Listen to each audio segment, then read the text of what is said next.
Welcome back, gang, for the first time and hopefully many more to come.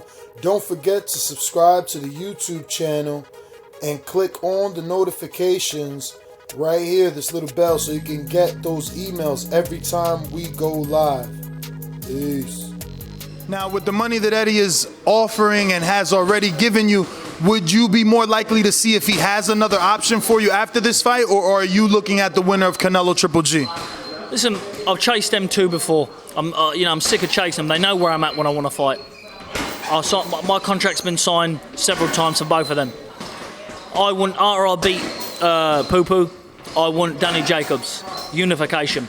You know, Golovkin and Canelo, they got easier ways to make, I'm not saying they're scared of me, but they got easier ways to make money than box someone with the style of me or Poo-Poo. See why I'm impressed by this guy? So after Andre, you want Jacobs. No in between, no tune-up.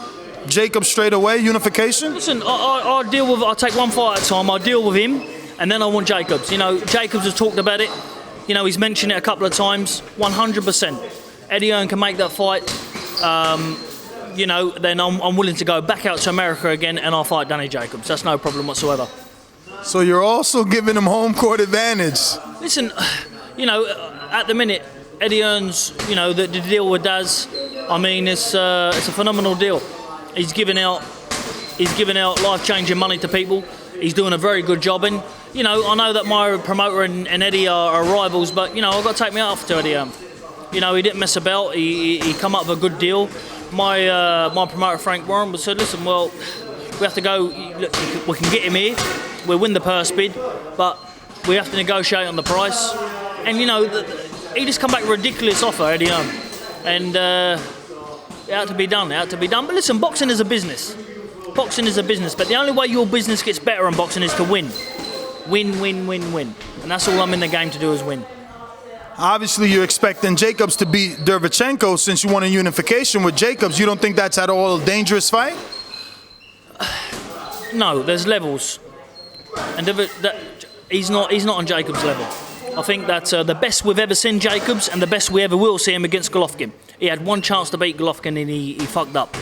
I had him losing it by 1 round. It was a good fight, but he should have beat Golovkin at this stage of his career. You know, 34, 36-year-old, whatever he is.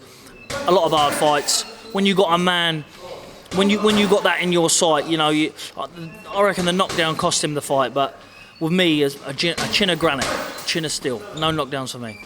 Speaking of Jacobs, Golovkin, and Derevchenko, obviously public perception is Golovkin vacated his title not to fight Derevchenko. Is he not that dangerous, and was it strictly a business move, or was there a legitimate, I guess, fear of losing for Gennady and then, you know, ruining the party with Canelo? I personally think that demand come from Canelo Alvarez's camp. I think they said, right, no problem, Golovkin, we'll give you more money. We'll give you that bit more money, but you have to vacate that IBF because of the £10 limit. And I don't think that, you know, mentally Canelo wanted that, and he said once he weighs in, he's got to weigh in again. I think he just wants to weigh in, and that was it. So I personally think that from the Canelo Alvarez camp, made him drop that for part of the deal.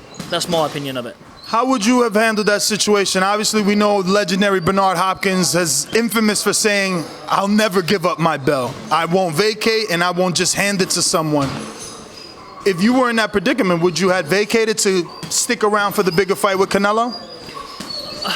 If I were Golovkin, you're asking. I think that, listen, it's business. This game is business. And there's enough belts on the line anyway. To be honest with you, if Golovkin vacated every belt, this fight would still be just as big. So, you know, I think if that was a demand to, listen, you've got to vacate that belt and we'll give you an extra 10 million, then, you know, I don't see the problem. You know, there's plenty of fighters that I know, Danny Jacobs even, when he boxed Golovkin, he didn't make the £10 limit. Because, fighters don't want that stress. They've made weight.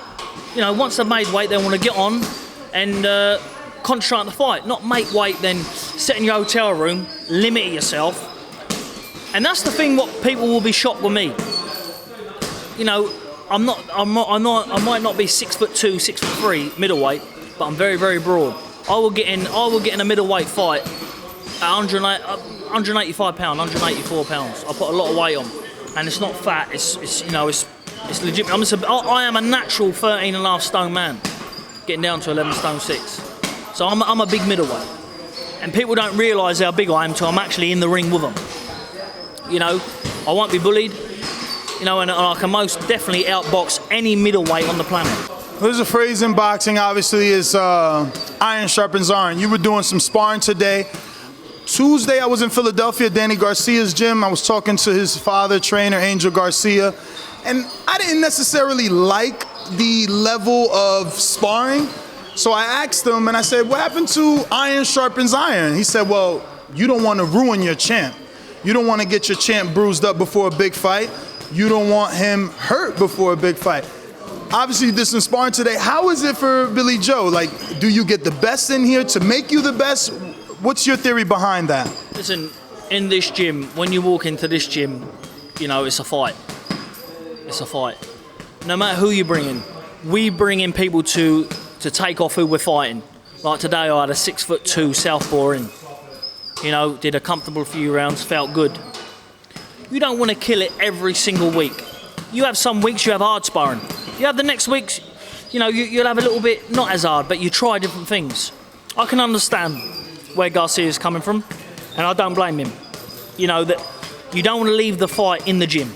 You want to take it in the ring for a performance, because, you know, you could be bringing world champions in this gym and absolutely beating the life out of them. But it's no good on that night where everything's left in that gym and you haven't got that fight in you. You save a little bit, you wait. And then, you know, it's about having a good coach, a good trainer around you to make sure that, you know, you're on par on the night, not a week before, on the night. Well, let's